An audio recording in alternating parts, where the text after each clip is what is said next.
This episode is brought to you by Roundtable Group, the experts on experts. We've been connecting attorneys with experts for over 25 years. Find out more at roundtablegroup.com. Welcome to our show, Discussions at the Roundtable. I'm your host, Michelle Loux, and today I have a guest, Richard Sanders, who's the lead investigator and principal at Cyberblade. He's a blockchain forensics expert and cryptocurrency cybercrime investigator. Rich, thank you for joining me today to discuss your role as an expert witness. Can you share with me, what is it exactly that you do? Cyberblade is a blockchain analysis company. We're most well known for basically tracing cryptocurrency. We present truth through blockchains is oftentimes what the phrasing is. And that means quite a few different things. We're most well known for our scam and hack investigations. Basically, if somebody has cryptocurrency stolen from them or they're defrauded, they'll oftentimes come to us in addition to law enforcement. We provide other services such as like solvency audits for cryptocurrency exchanges and services, AML insights and best practices, escrow with OTCs, that sort of thing. And naturally, because of all the disputes that would be associated with such things, failed OTC transactions or ICO investments, or a real popular one, probably unsurprisingly, is actually divorce. Pretty much any situation where somebody might be dishonest about the nature of the assets or what happened to them, we've become a go-to. So that's obviously been a very high demand on the expert witness side. Far more actually than I ever would have anticipated. And I think maybe, I didn't really think this through too much. I thought I would just let this flow naturally before the call, but that might actually be the most interesting thing to talk about. When I had launched Cyberblade with my two co-founders, we never thought that expert witness stuff would be in demand like this, but it just makes sense, right? And I mean, I mentioned the thing with the divorce stuff earlier. And then it actually turns out that not only have we not thought of that, but there's actually such an undersaturated market for it where we can't even keep up with the demand. So, to the extent where some might say good problem to have, that does get really overwhelming. So one thing I might suggest for very, very niche experts like us is that if you have something where it is just, there's literally no competition in the realm of experts for what we do right now. I think I've seen one person testify from CipherTrace, and that's not their focus. Chainalysis won't provide testifying experts. We're the company that does this. We need competition. That's healthy for the industry, but a whole other thing.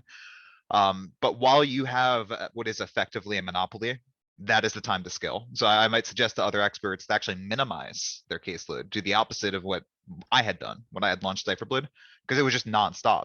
We're constantly getting demand. I worked myself to the ground, had some impact in the personal life. But if I had, instead of taking on maybe 33% more of the cases I did and just put that time into growing the company, I would have been better off both in my personal and professional life. Do you do national cases, international cases? Like, are you all over? Both, yeah. And, I'm not resting on our laurels. I know inevitably there are going to be people that try to get into this. I mean, all things considered, we are not cheap. There are people that might try to butt into this, and hey, for the majority of the expert cases, that's fine. You don't need to be a wizard at blockchain analytics like my company is. That's what we're known for. We do the super complex investigations involving North Korean laundering networks, and I can promise you that some random dude that's trying to hide a couple $1 million in Bitcoin from his wife is not as sophisticated as that. So there is tons of room for competition. That being said, it's kind of one of those things where scaling it, again, I can't emphasize that enough. There's also another really good lesson, I think, for experts that are very, very niche in a field like ours, and this probably wouldn't apply. I'm speculating here because I haven't served as like a generalist expert or an expert in other fields, and I never will. But I would imagine experts like that, they might be doing a lower rate, or they might not be in as much demand. They might have more bandwidth to do like pre-engagement phone calls and that sort of thing. So this advice might not apply to most experts, but the ones that are in a real niche, don't do pre-engagement phone calls. They are not worth it. And I know that sounds so counterintuitive, but we have more people that are able and just willing to hire us from 2-3 emails back and forth than getting on, it's never just a quick call. There's no such thing, at least in my experience, as a 5-minute or a 15-minute call. And it's very rarely, oh, I'll make an exception for this. Then there's another call, and just, it's this constant sunk cost fallacy. So have some really firm boundaries and don't make exceptions. And then you had mentioned that you need to be more selective with your cases, even though that you just get so many that come to you. Do you now turn away cases? We do, but the thing is that it's you want to be respectful of the person's time too, right? You don't want to say it in a way where it leaves a bad taste in their mouth. So it's a bit of a balance of both. You want to be respectful to them while also not giving them while giving them the minimal amount of time. And that sounds really harsh, but that's the nature of business. An example of what that looks like is that if somebody comes to us and they say, I think my husband has like $70,000 in Bitcoin that he's hiding from me, I'm going to tell them it's probably not worth your time to engage us because you're looking at a minimum probably 6,500 retainer on something like that. That's in the best case scenario where the husband doesn't decide to drag everything out. It just there becomes a time where we have to ask these questions right out of the gate. What's the transaction data? That's another reason why we have a policy. We don't do pre-engagement phone calls because all it's going to result in is please send us via email the transaction data. I cannot give somebody a retainer estimate unless I have that because that's just the nature of blockchain transactions. You might give me one transaction and say, this is a withdrawal from my husband's Coinbase. Tell me where it went.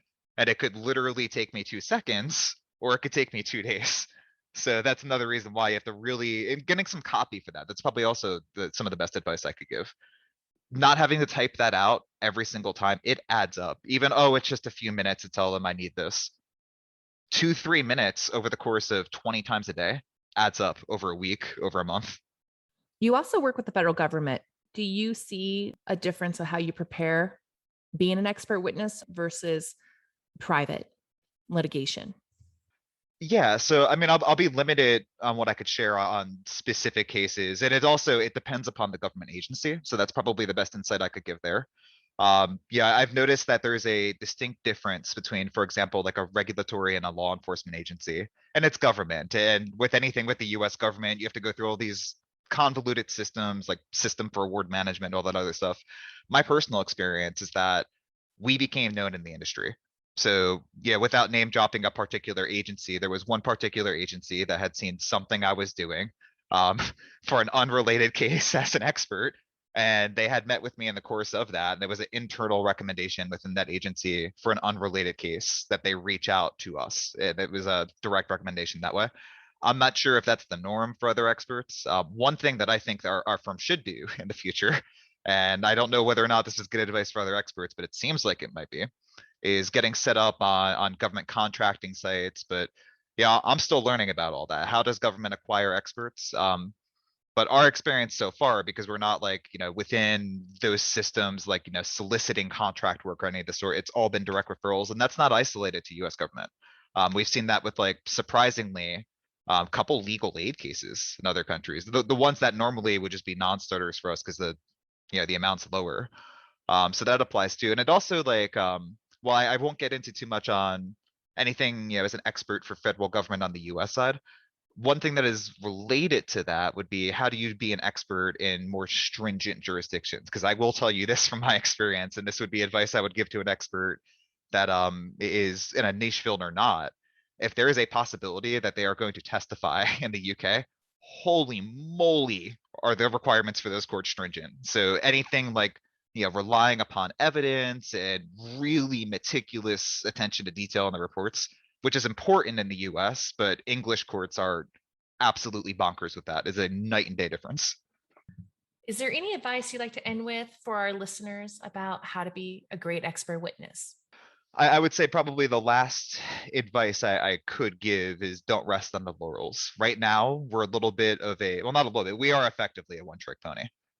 If a privacy by default solution, such as like Monero or, even something native to Bitcoin, that could be integrated natively, such as like CoinJoin, or mass adopt it, effectively the blockchain analysis we do goes out the window. And we could still make a livelihood doing training for law enforcement, teaching them on things like tactical site exploitation. But I think across the board with experts, you have really niche. And again, this is my anecdotal experience. You would have a much better insight on this than I would. But my anecdotal experience with experts is that they're either extremely niche, like us, or they are generalist. And what I mean by that is the IT guy that, he could do a little bit of cyber, a little bit of crypto, but maybe strike a balance in between.